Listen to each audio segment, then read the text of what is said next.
Hello, my dear friends. I'm about to give you a free gift. It's a sample video from my patreon.com site, and it is a mini mentoring session. You'll get one of these every Friday, just as a little teaser, a little taste to see what it would be like to get one of these 5 days a week. If you decide you'd like to have one of these mini mentoring sessions 5 days a week, ad-free, go to A Better Life with FlyLady Kat at patreon.com, patreon.com, and sign up. It's only $5 a month. You get 20 videos a month, and they are designed to give you a kick in the pants first thing in the morning. It's set up so that you can see them first thing, so you can watch them in bed even before you get going. It's designed for payroll and at-home homemakers, and it will help you with the way you think about the way you're doing life and doing the FlyLady system. So I hope that you go over and check out my Patreon site. While you're there, look at all of the other opportunities that I have for you for mentoring. We do personal one-on-one mentoring. There are different levels of that. And also I offer this year in 2022, financial mentoring. So if you need a budget, if you would like to be financially independent, now's the time to sign up for that as well. Okay, have a wonderful day. Enjoy the video. Trends. Okay, today we're going to talk about not going crazy.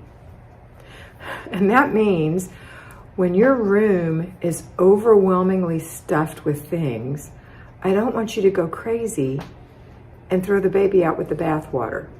So like I have some clients who've just gotten rid of furniture and all kinds of things, just trying to clear their area without learning the proper way of decluttering and creating good habits.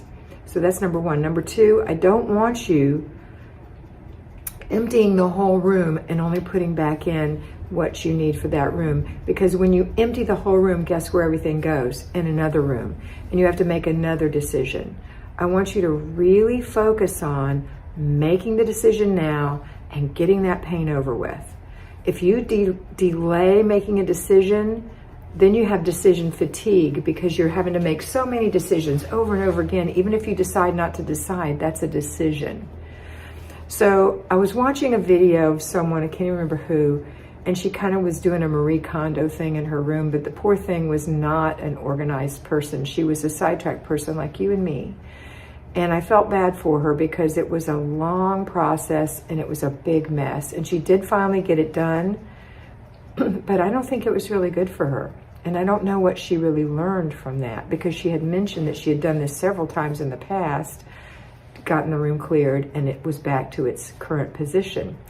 And she showed the room. And the room looks just like your rooms when they're totally messy.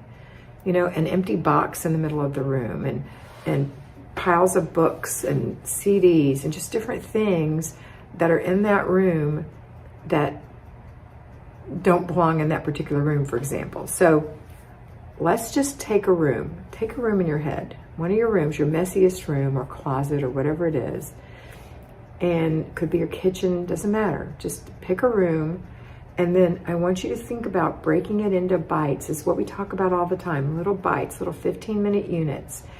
And then I want you to really own that, protect that space that you cleaned. So it's like protected land. You don't allow anyone to come in there and mess it up. Doesn't mean that you're like a policeman and you're rude and mean to your family. You just have to inspect it. You have to open the cupboard door, the closet door, the drawer, the door to the room. You have to look to see if anything has been shoved back in there, because that's how it got that way. This is where people shove things. Let's just take your guest room. That's a common one. When you have a mess on your counter, in your bathroom, in your closet, not your closet so much, in any visible space, and someone's coming over to clean something, inspect something, visit, whatever it is, everybody rallies, they get everything up, they go to that room and they dump it. Or after Christmas, maybe you took all the Christmas wrapping and that you hadn't used yet and you dumped it in there along with the bows and everything else, and there's already stuff in there. There's sewing projects and there's, listen, I know what's in there. Just a bunch of stuff. And it's really painful to go through that stuff. And I don't know why it's so painful, but it is. And so it's because it's emotional. Number one, you spent money on that stuff. And number two, maybe there's a death of some dreams in there. Maybe you thought you were going to do something with that stuff and you never did. Or you really could do something with that stuff and you just lack the motivation. And it's hard to see that in yourself, to say, this is something I wish that I wanted to do, but I don't really want to do it. If you could snap your fingers and the room would be empty, you wouldn't miss any of that stuff. So I want you to really think about that 15-minute commitment of going through something, and then when it's done, it's done. Timer goes off, you stop. I know it's hard to put on the brakes. It's so hard to get started, and it's so hard to stop. But it's because we don't have a good habit. Just like anything that we don't have a habit to do, exercise, eat correctly, brush our teeth regularly, whatever your habit is that's missing is, it's hard to get that habit. But I want you to make yourself do it. Self-discipline is a form of love. I've told you that a million times. Self-discipline is a form of love. You say to your little child, we're going in here and we're going to work for 15 minutes. Here's the timer. I've set it for 15 minutes. I'm pushing the button. I've got my 3 boxes all ready to go. I'm not going to run around to other rooms. I'm going to stay right here and work this 15 minutes. And if I get done before the 15 minutes, I'm going to move over and start doing the next thing. And when the timer goes, hands up, I'm done. Put away, throw away, give away. Take care of that right away. And then look and see what you accomplished, because no matter how small it is, you accomplished something. Your 15 minutes was worth something. And you're going to see it and you're going to say, wow, look what I did. Good for me. I don't care how little it is. Good for you. So you're going to look at it and you're going to say, this is my country. This is my property. This is my land. No one, including me, is going to come in here and junk it up again. And that's because, and just know that that is because you have a bad habit of junking things up, of throwing things in. So when somebody says, when you say, honey, put this game away, and you see your child headed for that room, you say, oh, no, sir, that's not where it goes. It goes on the shelf right there. Remember, that's where we're keeping them now. Oh, yeah, and put it in there. So you're not being mean. When I say no, sir, as a Southerner, we say no, ma'am, no, sir to each other as a form of respect, okay? Just so you know.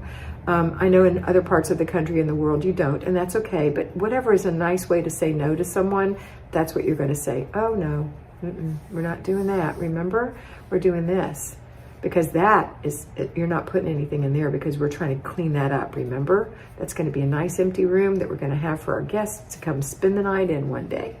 Or that's going to be our craft room where we can make things together, or whatever it's going to be. Or mama's office, or whatever. Okay, so that's what I want you to think about today and every day. When you're working in your zone and you don't want to, or you don't want to stop, what happens when you don't stop is you get overwhelmed and you end up right where you are now.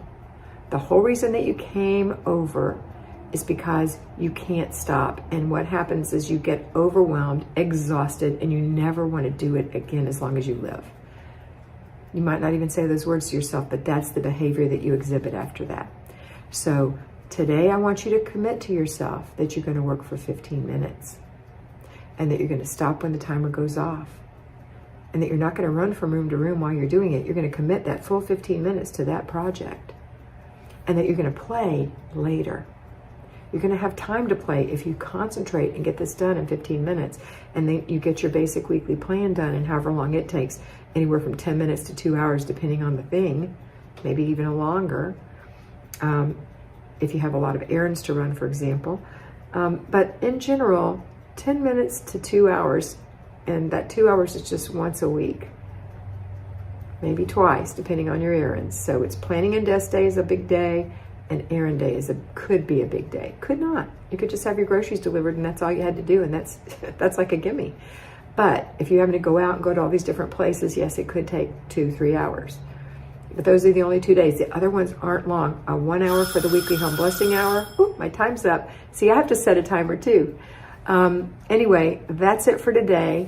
I hope you get this, and I hope you really think about it, and I hope you really commit to it, because it will make a difference, because the dripping of water does wear away stone. We don't want an erosion. We just want to wear away the stone. Just wear away the stone. wear away the stone, okay? That's it for today. Have a wonderful day, and always remember that you are beautiful, so be beautiful.